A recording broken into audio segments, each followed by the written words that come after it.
Desde la pujante, innovadora y hermosa ciudad de Medellín, en Colombia, iniciamos nuestra celebración de culto a Dios en íntima devoción. Íntima Devoción es una iglesia que cree, obedece, vive y proclama los efectos transformadores del Evangelio del Señor Jesús. Esta es una transmisión simultánea por nuestro canal de YouTube, Facebook e Íntima Devoción Radio.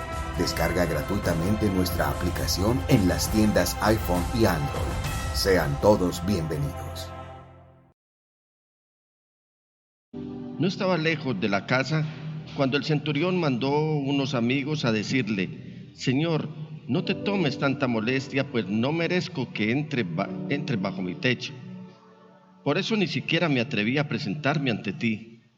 Pero con una sola palabra que digas quedará sano mi siervo. Yo mismo obedezco órdenes superiores y además tengo soldados bajo mi autoridad. Le digo a uno ve y va, y al otro ven y viene. Le digo a mi siervo haz esto y lo hace. Al oírlo Jesús se asombró de él y volviéndose a la multitud que lo seguía comentó: les digo que ni siquiera en Israel he encontrado una fe tan grande. Al regresar a casa, los enviados encontraron sano al siervo. Amén, amén y amén. Los centuriones y la fe. Seguramente usted en muchas ocasiones se ha encontrado este término centurión, como se ha encontrado términos como los fariseos, los saduceos, los herodianos, los celotes y otra gente. Pero hoy quiero que al compartir este tiempo de enseñanza centremos nuestra mirada en los centuriones. ¿Quiénes eran los centuriones? Primero que todo, no eran judíos, sino que ellos estaban a cargo de un destacamento de por lo menos 100 soldados que estaban bajo su mando y eran como la policía o el ejército representante del Imperio Romano, que para ese momento estaba no solamente en Judea, sino que estaba gobernando en el mundo conocido. Por lo tanto, los centuriones no solamente estaban en Israel, sino en muchas naciones, repito, del mundo conocido, que es lo que sabemos que era el Imperio Romano. Por lo tanto, los centuriones no eran unos aparecidos, no eran personas que se habían surgido de un día para otro, ni habían causado ninguna división y por supuesto no habían comprado su título. Eran militares de carrera, es decir, empezaban como soldados rasos e iban ascendiendo por antigüedad y también por méritos, siguiendo la estructura de la legión o las legiones que estaban representando hasta llegar a ser oficiales. Es muy parecido a las jerarquías que se manejan hoy en el Ejército Nacional. No conozco ningún general que haya llegado a ese cargo que antes no haya sido un soldado raso. ¿Por qué? Porque estos cargos no pueden ser por influencia, porque el que no ha sido buen soldado nunca va a poder ser un buen general. Aquí, quien no era un buen soldado, quien no hubiera sido buen soldado, no iba a alcanzar a ser un centurión. La Biblia nos habla de varios centuriones, entiéndase, no eran judíos, por lo tanto no eran del pueblo de Dios. Reitero, pertenecían al Imperio Romano, que estaba gobernando en el mundo conocido, incluido la tierra de Judá. Para continuar, quiero resaltar algunas actitudes de fe que tuvieron algunos de estos oficiales. Y vamos a tomar las Sagradas Escrituras. Me gustó demasiado la dinámica que el pastor Junior usó hace algunos días. Y aunque tengo los textos aquí, voy a permitirme decirle a producción que no me los muestre en la pantalla, sino que ustedes van a tomar la Biblia, las Sagradas Escrituras. Porque quiero que ustedes resalten, si es posible, subrayen quiénes eran estos centuriones y a pesar de ser extranjeros y de ser romanos, y de no ser practicantes de la fe judía, fueron tocados en algún momento de su vida por la palabra de Dios. Primero que todo, fue un centurión quien confesó que Jesús es Hijo de Dios. ¿Dónde encontramos esta escritura? En el capítulo 15, versículo 39 del Evangelio según San Marcos. Usted se va a dar cuenta que aquí no fue un solo centurión el de toda la historia, sino que hubo varios centuriones. Entonces fue un centurión quien confesó que Jesús es Hijo de Dios. Abra su Biblia y en el capítulo 15, versículo 39 va a encontrar esta escritura. Por supuesto, es una escritura. Va a encontrar la referencia a este centurión. Si alguien lo tiene listo, entonces en esta dinámica que vamos a hacer hoy, puede levantar su mano con libertad y leerlo pausadamente y poniéndole sentido a lo que estamos leyendo. Entonces, el micrófono para Doris, la hermana Doris. ¿Qué nos dice Marcos capítulo 15, versículo 39?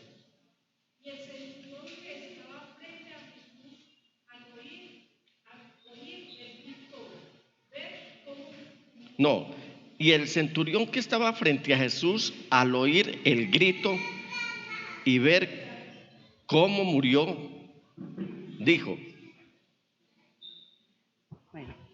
Y el centurión que estaba frente a Jesús al oír el grito y ver cómo murió, dijo: verdaderamente este hombre era el Hijo de Dios. ¿Quién lo dijo? Un centurión. Fue un centurión quien confesó que Jesús era inocente, entiéndase, justo. Texto, Lucas 23, 47. ¿Quién lo va a leer bien, poniéndole sentido a lo que estamos leyendo? Lucas 23, 47. Lo leo entonces. El centurión, al ver lo que había sucedido, alabó a Dios y dijo: verdaderamente este hombre era justo, entiéndase, inocente. Fue un centurión quien confirmó que Jesús había muerto. Cuando hablo de centurión es un extranjero. En el capítulo 15, versículo 44 de Marcos, ¿alguien lo quiere leer? Por favor, si le pasas el micrófono al joven. Vamos a leer aquí esta escritura, capítulo 15 de Marcos, versículo 44. Pilato se extrañó de que ya hubiese muerto y llamando al centurión le preguntó si hacía tiempo que había muerto, y enterado por el centurión le concedió el cadáver a José. Muy bien. Entonces, ¿quién confirmó que Jesús sí realmente murió? Fue un centurión. También un centurión se destaca por ser devoto y además generoso. Vamos al libro de los Hechos de los Apóstoles, al capítulo 10, versículos 1 al 4. Dice aquí la palabra del Señor. Vivía en Cesarea un centurión llamado Cornelio, del regimiento conocido como el Italiano. Él y toda su familia, escuchen bien esto, él y toda su familia eran devotos y temerosos de Dios. Realizaba muchas obras de beneficencia para el pueblo de Israel y oraba a Dios constantemente. Un día, como a las 3 de la tarde, tuvo una visión. Vio claramente a un ángel de Dios que se le acercaba y le decía: Cornelio. ¿Qué quieres, Señor?, le preguntó Cornelio mirándolo fijamente y con mucho miedo. Un militar de estos y con mucho miedo. Dios ha recibido tus oraciones y tus obras de beneficencia como una ofrenda le contestó el ángel. También los centuriones eran obedientes. Mire del cual nos habla Hechos de los Apóstoles, capítulo 23, versículos 17 y 18. Llamó a uno de los centuriones y le pidió: lleve a este joven al comandante porque tiene algo que decirle. Estamos hablando de Pablo cuando estaba prisionero. Versículo 18. Así que el centurión lo llevó al comandante y le dijo: el preso Pablo me llamó y me pidió que le trajera a este joven porque tiene algo que decirle. Un hombre muy obediente, un oficial de estos. Esta cita es Hechos de los Apóstoles o del Espíritu Santo, capítulo 23, versículos 17 y 18. Los centuriones eran nobles. Capítulo 24, versículos 22 y 23 del libro de los Hechos de los Apóstoles. Entonces Félix, que estaba bien informado del camino, suspendió la sesión. Cuando venga el comandante Lisias, decidiré su caso, les dijo. Luego le ordenó al centurión que mantuviera custodiado a Pablo, pero que le diera cierta libertad y permitiera que sus amigos lo atendieran. Eso es nobleza, a pesar del rango que ostentaba el centurión. Así que quiero en esta noche que nos centremos especialmente en este centurión, del cual nos habla Lucas en la escritura que leímos para el inicio de esta enseñanza, y del cual también quiero destacar, uno, su caballerosidad. Vamos nuevamente al capítulo 7 de Lucas, versículos 1 y 2. Cuando terminó de hablar al pueblo, Jesús entró en Capernaum. Estos textos sí los vamos a mostrar. Había allí un centurión cuyo siervo, a quien él estimaba mucho, estaba enfermo, a punto de morir. El evangelista Mateo, hablándonos de este mismo episodio, es más explícito y nos dice qué enfermedad padecía aquel siervo del centurión. Vamos a Mateo 8, versículos 5 al 7. Aquí él nos va a decir, y me extraña que Lucas, siendo médico, no especificó, no fue explícito en qué enfermedad tenía el siervo, pero Mateo sí lo va a decir. ¿Por qué? Porque es que Mateo, recordemos que él estaba escribiendo el evangelio, era para el pueblo judío. Repasemos. Mateo escribió el evangelio para el pueblo judío. Marcos escribió el evangelio para los que estaban para la iglesia en Roma, no para la iglesia romana, sino para la iglesia del Señor Jesús que estaba en Roma. Lucas escribió su evangelio para mostrar a Jesús ante los griegos. Y Juan, en unos términos profundamente teológicos, nos lo está predicando a todo el mundo. Entonces Mateo va a ser más explícito. Y dice aquí la palabra del Señor, versículo 5. Al entrar Jesús en Capernaum, se le acercó un centurión pidiendo ayuda. Imaginémonos un general, pues un hombre de alto rango, un militar, con todo su uniforme, sus zapatos, sus charreteras es que se llama, bueno, como se vestían los centuriones en ese momento. Y llega ante el maestro, ante el Señor Jesús, a pedirle ayuda. Señor, mi siervo está postrado en casa con parálisis y sufre terriblemente. ¿Qué enfermedad tenía el siervo del centurión? Parálisis, y sufre terriblemente. Quiero resaltar también que este siervo no era romano. La servidumbre que estaba bajo el mando de los centuriones, la mayoría eran del pueblo judío. O sea que aquí hay una personita que ha sido escogida para que esté al interior de la casa al servicio del centurión. se había enfermado, estaba paralizado, estaba postrado a raíz de una parálisis y sufría terriblemente. ¿Quiénes tienen enfermos en esta noche que están sufriendo terriblemente de la enfermedad? Sea pariente, amigo, conocido. Hay 2 miembros de la iglesia.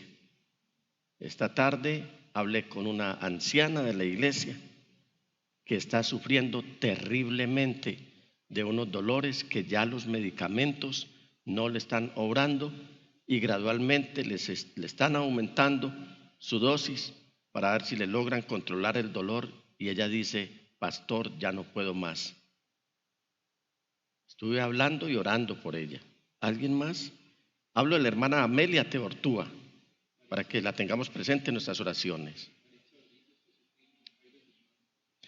Tenemos varios hermanos, no que están pasando un resfriado como el que tengo yo esta noche, sino que están teniendo enfermedades. Maritza Bonilla, que ha tenido esa lucha con este procedimiento médico al cual está siendo sometida. Jairo Guzmán ha terminado sus terapias químicas y está sufriendo terriblemente. ¿Me das el nombre de la persona? Dora Posada. Lucho. Sufre terriblemente. Lucho. Eduardo Barrera. ¿Ustedes creen que cuando las enfermedades cobran estas dimensiones, no es que vamos a Jesús como último recurso, sino que el primer recurso, antes que el médico y que cualquier medicamento, tiene que ser el Señor Jesús, quien no es que nos va a sanar, sino que ya nos sanó hace más de 2850 años, cuando Isaías está diciendo que Él cargó con nuestras enfermedades y sufrió terriblemente nuestros dolores. Así que si alguien está sufriendo el dolor, solamente, lo está sufriendo hasta donde puede resistir, y es el impacto mínimo de lo que el Señor sufrió, porque el Señor sufrió primero y luego en un mínimo impacto nos llega a nosotros, y aún así se sufre terriblemente. Esta noche vamos a orar por todos los que están sufriendo terriblemente y a decirle al Señor Jesús: ven a sanarlos, porque si tú quieres, puedes hacerlo. Señor, tú puedes sanar. Diga conmigo: si quieres, puedes sanar a la hermana Amelia Teortúa, a la hermana Maritza Bonilla, al hermano Jairo Guzmán, a Dora Posada, a Eduardo Barrera y a todos aquellos que están sufriendo terriblemente. Oro a ti, Padre Celestial, en el nombre majestuoso de Jesús, creyendo que lo que tú quieres lo puedes hacer, porque para ti nada es imposible. Amén, amén y amén. ¿Y sabe qué dijo el Señor? Esa expresión, 3 palabras, porque el Señor no necesita mucho discurso para hacerse entender. Él dice: iré a sanarlo. ¿Ustedes creen que el Señor lo puede hacer? Amén. Hoy hay poder en el nombre de Jesús. 2. ¿Qué más destacamos de este centurión? La fe. Como oyó hablar de Jesús, ¿quién le hablaría del Señor Jesús? El centurión mandó a unos dirigentes de los judíos a pedirle que fuera a sanar a su siervo. ¿Qué características tiene un siervo? Y yo quiero llamar la atención a la iglesia, porque en muchas ocasiones estamos demandando que nos aprecien, que nos bendigan, que tenemos jefes muy hostiles y nosotros no hemos sido capaces de presentarles al Señor Jesús. Yo creo que al centurión alguien le había ido a decir que Jesús, el Señor, estaba sanando enfermos. Alguien le había ido a predicar, y no solamente a él. En Cornelio, en Hechos de los Apóstoles, a Cornelio lo vemos, que no solamente era convertido, sino que era un hombre que hacía obras de beneficencia. ¿Por qué no le pedimos al Señor que nos mande muchos Cornelios a la iglesia? Gente dadivosa, gente generosa, gente que en vez de generales u oficiales se despojen de todo eso y terminen también siendo siervos cuando nos vean a nosotros y aprendan de nosotros que nosotros estamos sirviendo con las características que identifica a un siervo, porque hay mucha gente que le está sirviendo o está trabajando para el Señor Jesús, pero no está trabajando con el Señor Jesús. El verdadero siervo debe tener por lo menos 3 características. La una es que sea humilde, no gritón, no altanero, no pendenciero, no que le está robando a sus jefes. Una persona limpia, transparente, diáfana, honesta, como quiera llamarla. Esa es una de las características del siervo. Otra de las características del siervo es que sea sumiso. Y otra de las características es que sea, por supuesto, servicial.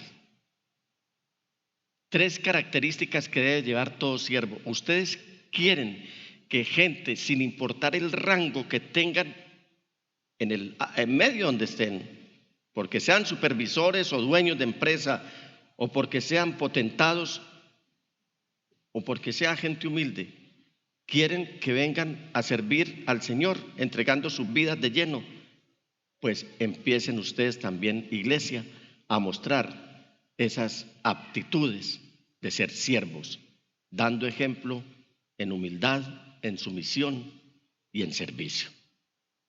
Y me atrevo a decir que esto lo había aprendido el centurión al ver el testimonio de su siervo. Además, quiero recordarles a aquellos que irónicamente y blasfemando, pero además tratando de acomodar la Biblia para justificar el homosexualismo o la inmoralidad sexual, ¿qué significado tiene el buen servicio en las Sagradas Escrituras? Porque ya hay personas, hay instituciones, y este es un llamado que quiero hacer a la iglesia, que tengamos discernimiento, que el director de su vida sea el Espíritu Santo. Hoy aprendí mientras hacía mi tiempo devocional con Marlene, que el Espíritu Santo también nos da autoridad para discernir las cosas, en el sentido que nos da autoridad para saber quién está hablando de parte de Dios y quién está distorsionando las Sagradas Escrituras. Es urgente que prestemos atención a lo que está pasando a nuestro alrededor, porque hay instituciones que están imprimiendo la Biblia, y para usar esta escritura del capítulo 7 de Lucas y también de lo que está en las escrituras que nos escribe Mateo, específicamente, mejor, explícitamente están diciendo que el centurión y el siervo eran amantes. ¿No le escandaliza a usted eso? Y le voy a decir a esos, el Señor Jesús los reprenda por estar abriéndole la puerta a Satanás y facilitándole el camino, ya no solamente para impedir la predicación de las Sagradas Escrituras, sino para dañar el libro de Dios, que es santo como Él es santo. Él dice que si alguien le quita o le añade a lo que está escrito en este libro, se perderá, se condenará. Todas las maldiciones que hay en este libro. ¿Lo leemos? ¿Lo leemos? Acompáñenme un momentico al libro de Apocalipsis.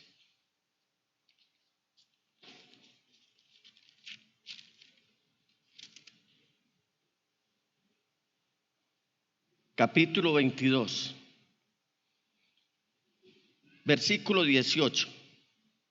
Y hay otro en Proverbios que no lo tengo aquí presente. a todo el que escuche las palabras del mensaje profético de este libro le advierto esto: si alguno le añade algo, Dios le añadirá a él las plagas descritas en este libro. Y si alguno quita palabras de este libro de profecía, Dios le quitará su parte del árbol de la vida y de la ciudad santa descritos en este libro. El que da testimonio de estas cosas, sí, dice, sí, vengo pronto. Y podemos decir que por respetar la palabra del Señor Jesús, por reverenciar la palabra del Señor Jesús, por sujetarnos a la palabra del Señor Jesús, por servir sobre la base de la palabra del Señor Jesús, por estar obedeciendo la palabra del Señor Jesús, que es la Escritura, podemos decir con toda libertad: ven, Señor Jesús. Y quiero decirles, mis amados hermanos, porque esto es muy interesante, que hace siglos, y eso es conocido por todos, que la esclavitud o la servidumbre fue abolida, pero en el pasado era muy común. Y es interesante que usted lea las leyes respecto a la esclavitud, especialmente las que están en el libro de Levítico, a las cuales la ley de Dios les da derechos muy avanzados, me parece que muy justos para la época en que se practicaba la esclavitud, a tal punto que se destacaban o se consideraban como aspectos muy importantes. ¿Por qué les voy a dar estos detalles? Para que entendamos cuál era el sufrimiento y la compasión que el centurión estaba sintiendo por su siervo, y no porque era amante de él.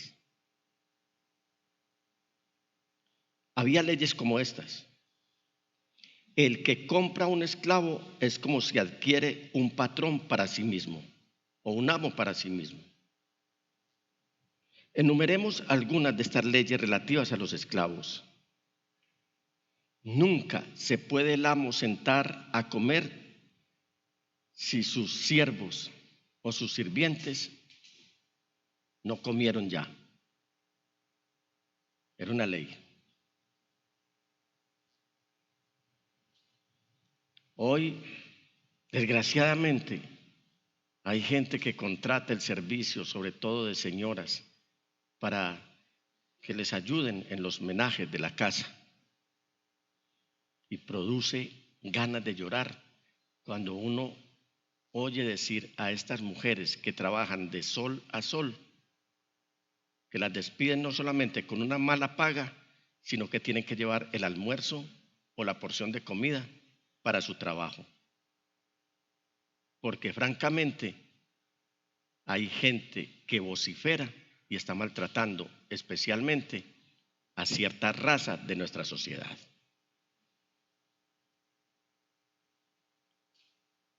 Pero se dan ínfulas de que tienen dinero, de que viven en el mejor sector, que tienen no solamente uno, sino 2 vehículos o hasta 3, pero no son capaces de pensar de que deberían primero asegurarse de que quien les está colaborando debe alimentarse primero antes que ellos mismos.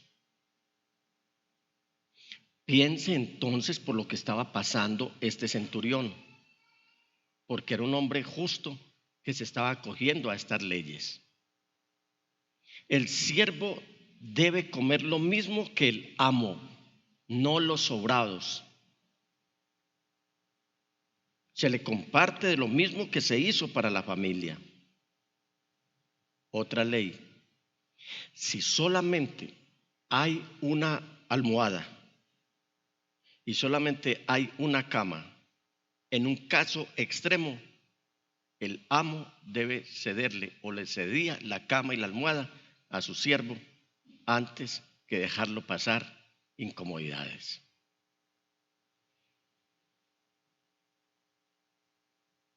Llegaba el cumplimiento de su libertad, de su emancipación, porque había siervos que trabajaban por cierto periodo de tiempo. o porque ya estaban muy ancianos, o porque el contrato se vencía. Como quiera que sea, al ser liberado de sus años de trabajo, el amo debía indemnizarlo con importantes sumas de dinero. Y la lista sigue, porque no me quiero quedar esta noche aquí. Lo que quiero es resaltar y llevarlos a ustedes, iglesia, a que piensen qué estaba sintiendo ese siervo, ese centurión, al ver que su siervo estaba paralizado, estaba en cama y, como si fuera poco, estaba sufriendo terriblemente.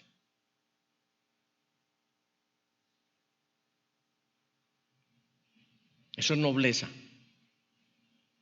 Por eso David le pide al Señor en el Salmo 51 que no solo le dé su Espíritu Santo, sino que también le dé espíritu de nobleza y espíritu de rectitud. ¿Sabe qué está pasando con algunos en la iglesia? Que les duele invitar a un café con leche. Para los que me están oyendo del exterior, entiéndase, a un refresco a su propia esposa, porque la tienen como una esclava o como un vaso para deshacer o para hacer sus evacuaciones sexuales. Porque es que no solamente en el contexto, es que eso lo estamos viviendo hoy. ¿Ustedes sí creen que una persona que está actuando así está dando buen testimonio y está agradando a Dios?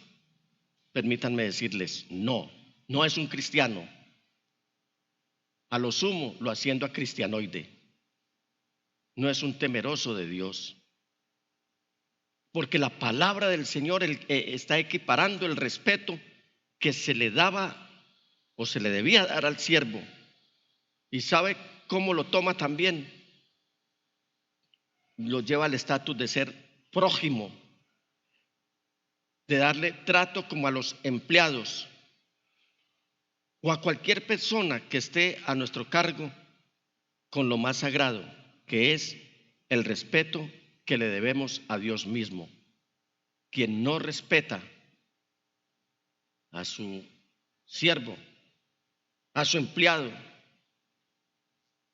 a su cónyuge, a su hijo, quien humilla, permítanme decirles, no está respetando a Dios.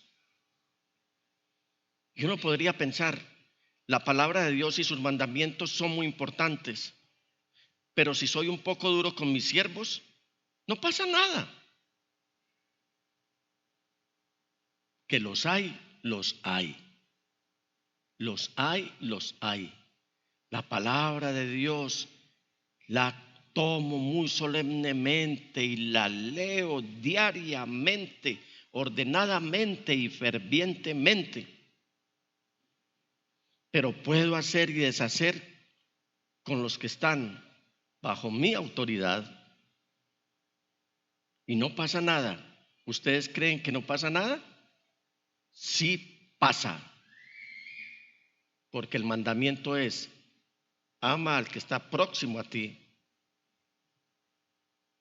como te amas a ti mismo. O sea que quien maltrata a otra persona se está maltratando a sí mismo.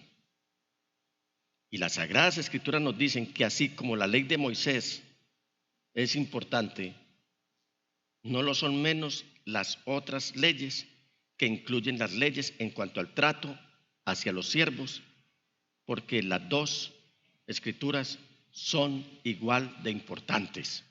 La palabra del Señor siempre es importante, porque el dueño de esa palabra es importante.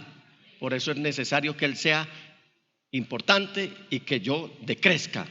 Eso fue lo que dijo el profeta Juan el Bautista. Es necesario que Él sea importante y yo menos importante. Y esto lo entendía muy bien este centurión específicamente. ¿Quién le habría hablado? Su siervo. No eran amantes. Cuando a usted le lleguen con esa mentira del diablo, reprenda a esa persona si se obstina en meterle esa mala enseñanza y no la escuche, porque no conocen nada de esto. Y muchos sectores del cristianismo no conocen nada de esto que les acabo de enumerar. También, 3, hablemos de la reputación de este centurión. Cuando llegaron ante Jesús, le rogaron con insistencia: este hombre merece que le concedas lo que te pide. ¿Quién? El centurión. ¿Qué le estaba pidiendo?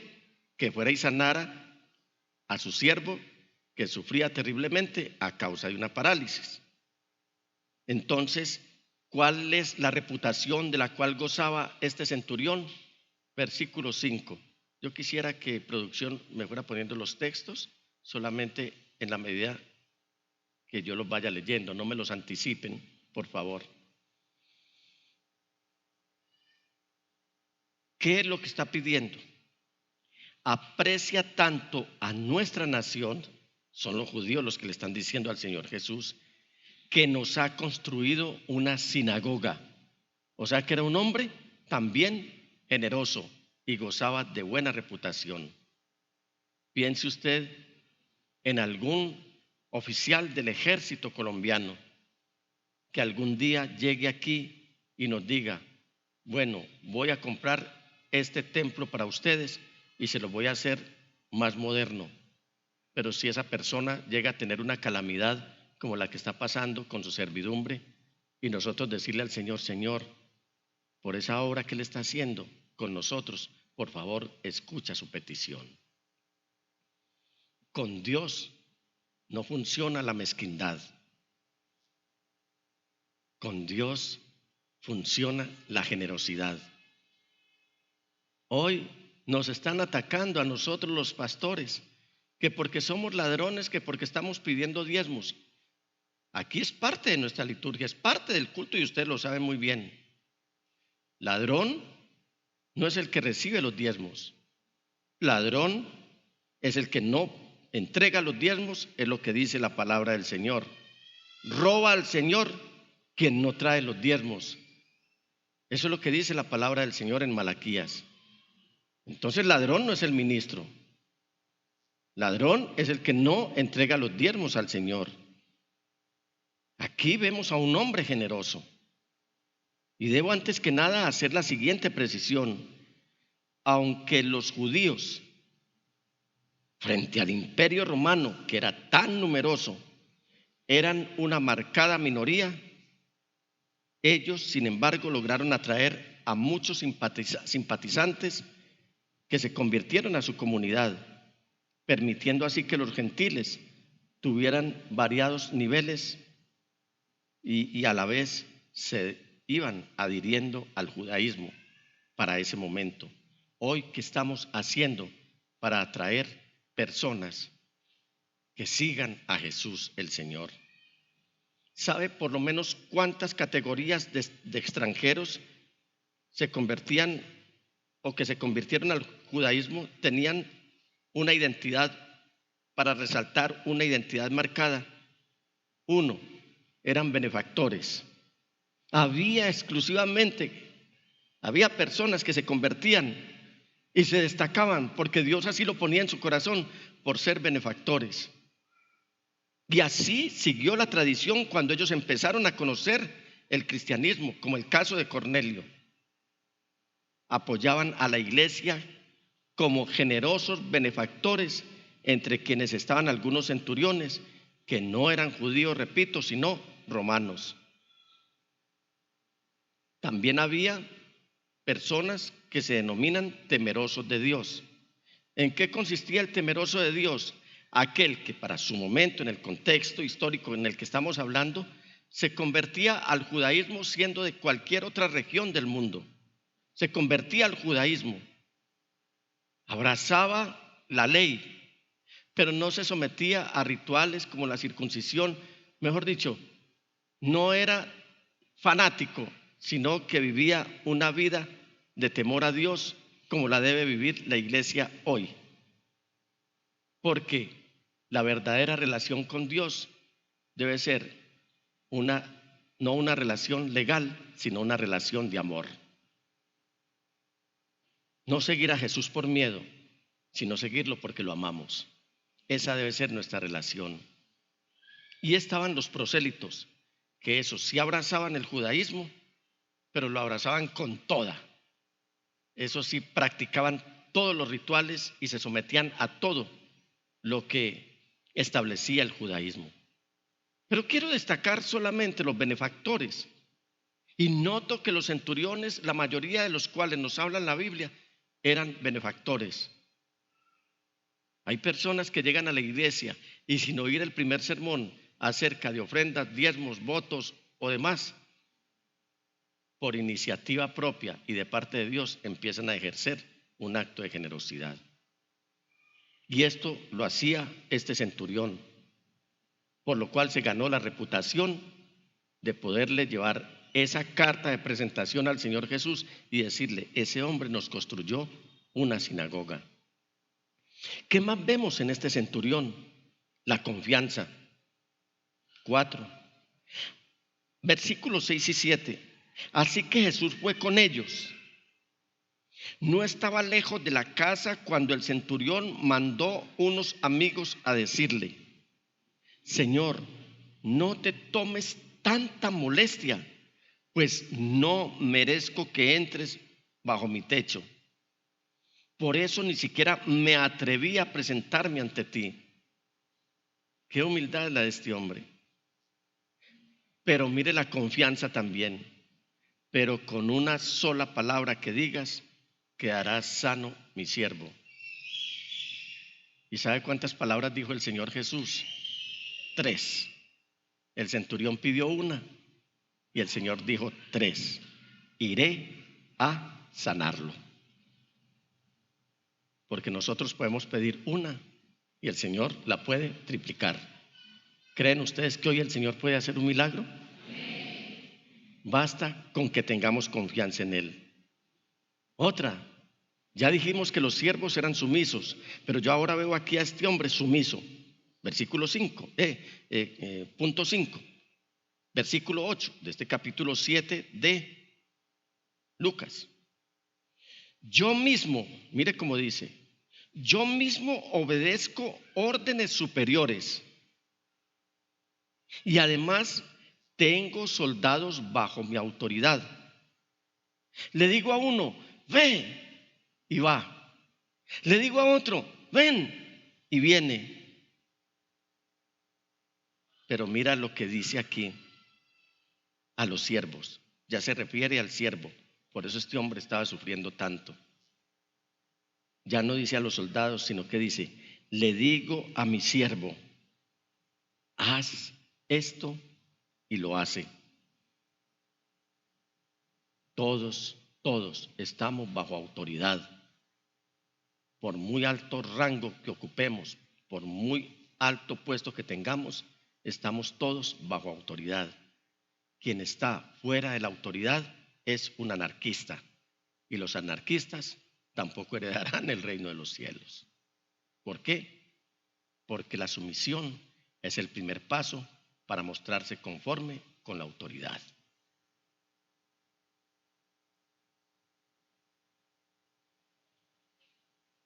Seis.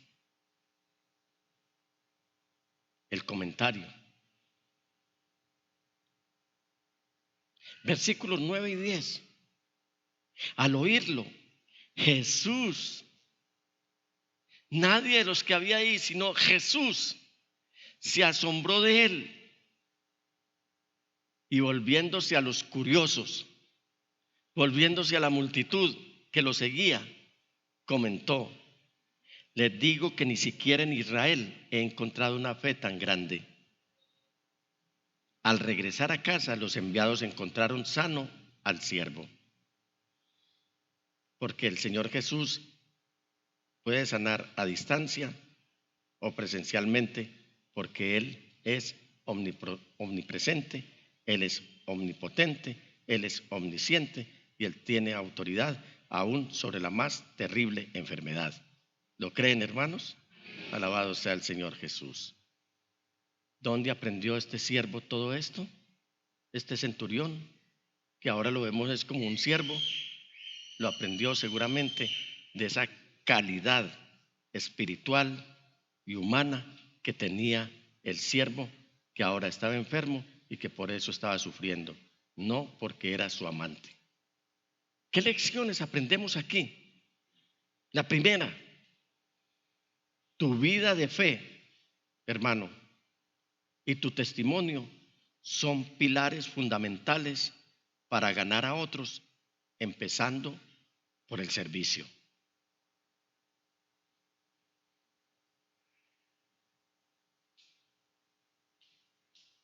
La primera vez que yo pisé un templo cristiano, una de las cosas que más me hizo enamorar de ese medio al cual me estaban invitando y que para mí era totalmente nuevo, era esa calidad del servicio que mostraron los hermanos que me recibieron. Hay hermanos que se han quedado, o hay personas que se han quedado en la congregación por la calidez que se les está mostrando al momento de llegar al templo por parte del equipo de protocolo.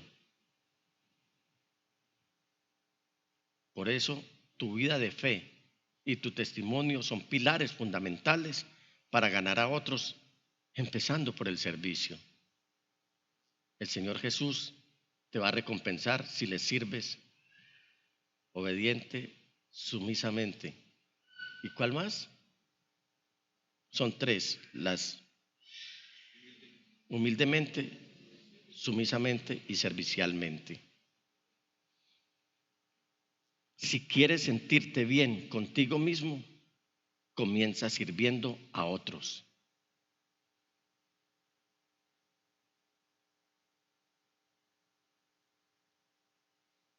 Tu preocupación por los demás es una muestra de la medida de tu grandeza.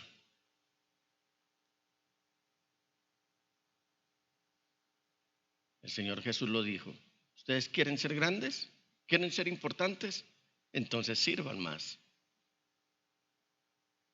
No se enseñoreen de la gente, porque eso es lo que hacen los dictadores y ponen a sufrir a mucha gente. Se enseñorean de la gente. Los dictadores no son dueños de la gente.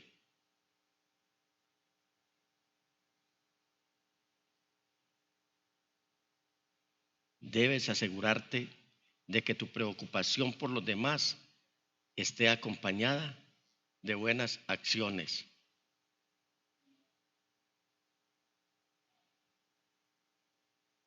Ayuda al desamparado y da al necesitado, pero hazlo por compasión, nunca por pesar.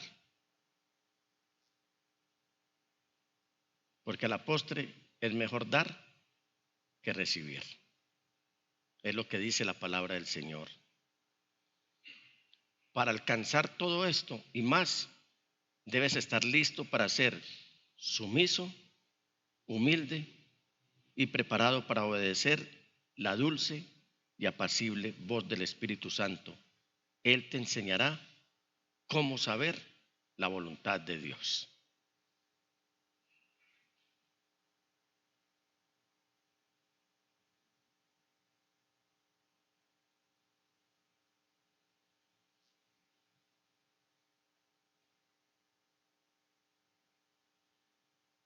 El ejemplo de servicio es el Señor Jesús.